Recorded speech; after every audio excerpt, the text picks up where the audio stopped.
경제가 이렇게 무섭게 흔들리는데 XRP를 계속 들고 있어도 되는 건지 솔직히 불안하고 궁금하신 분들 정말 많으실 텐데요. 단도직입적으로 먼저 말씀드리면은 지금 상황이 XRP 보유자한테 무조건 좋고 당장 내일 폭등한다는 얘기는 절대 아닙니다. 현재 무려 500억 달러, 우리 돈으로 약 68조 원 규모의 XRP가 손실 구간에 빠져 있을 정도로 시장은 피를 흘리고 있죠. 단기적인 가격은 이런 끔찍한 매크로 공포에 같이 흔들리고 억눌릴 수밖에 없으니까요. 다만 왜 세계 최고의 거대 자본과 기관들이 이 피바다 같은 혼란 속에서도 낡은 시스템을 버리고 리플 원장, XRPL 인프라를 실전에 투입하고 있는지 그 이면의 진짜 이유는 명확히 짚어볼 필요가 있습니다. 지금 시장의 숨통을 짓누르는 가장 큰 원인은 단연 유가인데요. 이란이 전 세계 원유의 20%가 지나가는 호르무즈 해협에 단 2마일밖에 안 되는 좁은 배송로에 기뢰를 깔 움직임을 보이면서 유가가 요동치고 있습니다. 이에 G7 국가들이 유가를 억누르려고 급하게 전략 비축유를 풀기로 했지만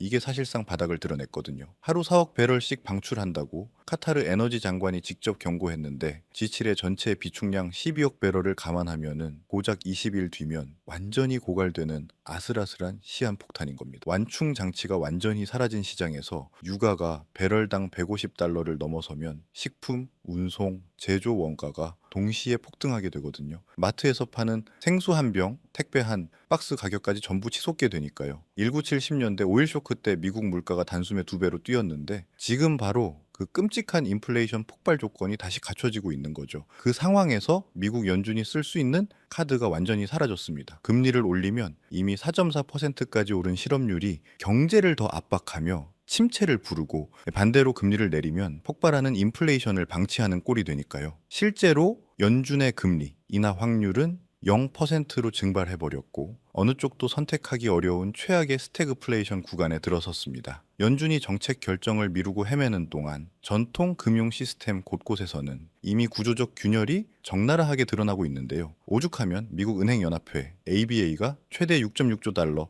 무려 8천조 원의 예금이 은행에서 빠져나갈 수 있다며 공포에 질려 규제 당국에 매달리고 있을까요? 낡은 아날로그, 전통 시스템이 멈추거나 느려질수록 이를 완벽하게 대체할 블록체인 인프라에 대한 수요가 폭발적으로 커질 수밖에 없거든요. 이건 XRP와 무관한 얘기가 결코 아닌 거죠. 그 균열 중 하나가 바로 해외 결제용 대기, 현금 문제입니다.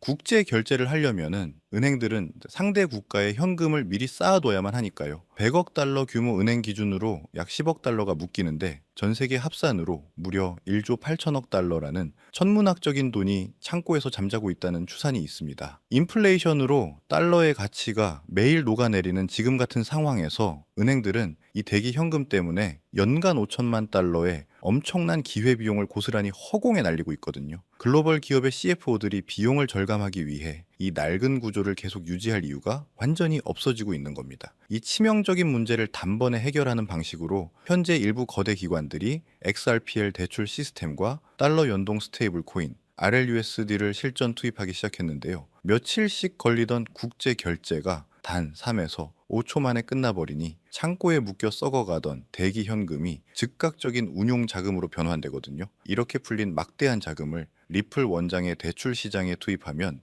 연 8% 수준의 이자 수익까지 창출이 가능해집니다. 인플레이션 방어와 수익 창출을 동시에 해내는 이 완벽한 구조가 온체인 위에서 지금 당장 작동하고 있는 거죠. 이건 앞으로 하겠다는 실험 단계가 아니라 이미 현장에서 돈이 돌고 있는 실제 상황입니다. 실제로 올해 전 세계 스테이블 코인 결제 예상액만 33조 달러, 무려 4경 5천조 원으로 전 세계 비자카드 1년 결제액의 2배를 넘어섰으니까요. 중동의 두바이가 바로 그 인프라의 완벽한 실증 사례인데요. 최근 지정학적 위기로 두바이 금융시장이 단기간에 20% 가까이 폭락하면서 부동산 거래가 완전히 얼어붙었거든요. 그런데 그 위기가 오히려 리플과 두바이 토지청이 준비해온 부동산 토큰화를 앞당기는 기폭제가 된 겁니다. 건물 전체를 헐값에 팔 수 없던 자산가들이 거대한 부동산을 780만 개의 토큰으로 쪼개어 XRPL 위에서 거래를 시작했고 전통 은행 시장이 문을 닫은 주말임에도 불구하고 500만 달러 규모의 정산이 단 1초의 오차도 없이 실제로 이루어졌습니다. 위기를 위해 만든 시스템이 아니었는데 진짜 위기가 오자 가장 먼저 가장 완벽하게 작동한 인프라가 된 거니까요. 남미 최대 거래소 메르카도 비트코인이 XRPL 위에서 2억 달러 이상의 실물 자산을 토큰화하고 있는 것도 같은 맥락의 움직임입니다. 다시 한번 말씀드리지만 지금 당장 무조건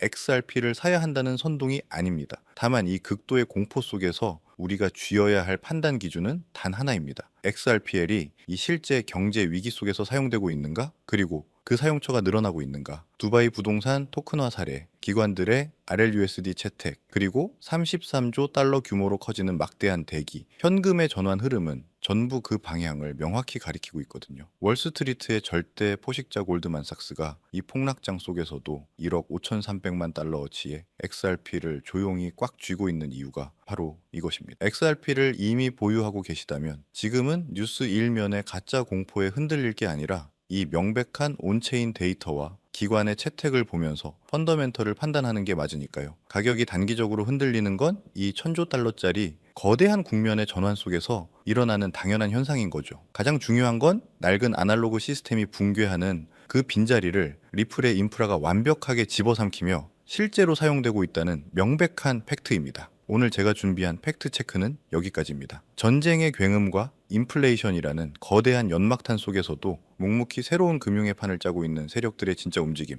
오늘 영상을 통해 확실한 인사이트를 얻으셨길 바랍니다. 오늘 영상이 흔들리는 멘탈을 다잡는 데 도움이 되셨다면 구독과 좋아요, 그리고 알림 설정 잊지 말고 꼭 부탁드립니다. 여러분의 소중한 의견이나 XRP에 대한 다양한 생각들 댓글로 자유롭게 남겨주시면 저도 꼼꼼히 읽고 다음 영상 준비에 참고하도록 하겠습니다. 피바다 같은 장세 속에서도 여러분의 자산을 지켜내고 성공적인 투자를 이어가실 수 있도록 끝까지 팩트만 전달해 드리겠습니다. 오늘도 긴 영상 끝까지 시청해 주셔서 진심으로 감사합니다.